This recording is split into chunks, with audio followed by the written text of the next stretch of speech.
त्यांच्याबरोबर बोलवलेल्या दोन व्यक्ती लोकांना वाटत असेल मुख्यमंत्री भय्यू महाराज आणि नामदेव शास्त्री महाराज हे काय कॉम्बिनेशन आहे.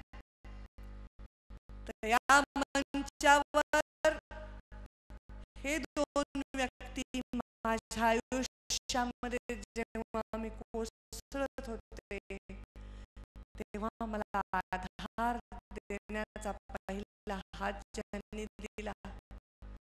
एकाने पित्याचा छत्र डोक्यावर ओढण्याचं काम केलं आणि एकाने भावाची ताकद माझ्या पाठीमागे उभी केली. त्या दोघांना मी प्रणाम करते.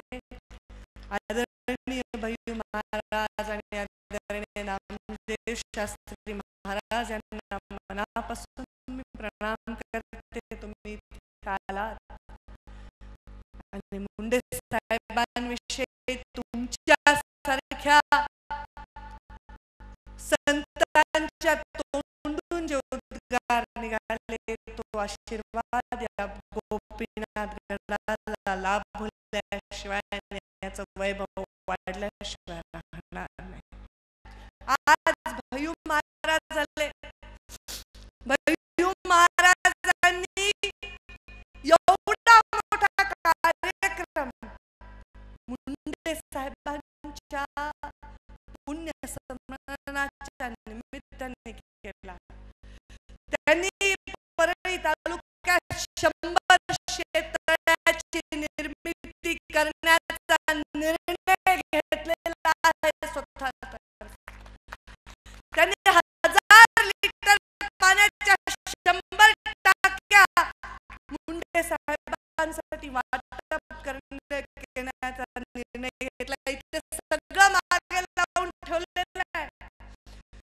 मोफत पाणी टँकर सेवा भय्यू महाराजांनी या उन्हाळ्यासाठी दुष्काळासाठी सुरू करण्याचं ठरवलं.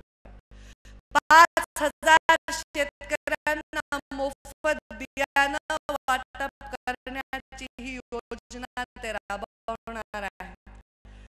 बेवारस प्राण्यांकरता ॲम्ब्युलन्स त्यांनी इथे दिली. मागे लावून ठेवली ती ॲम्ब्युलन्स. कारण आपण माणसाचा विचार करतो पण प्राण्याला काही लागलं तर त्याला कसं न्यायचं दवाखान्यात.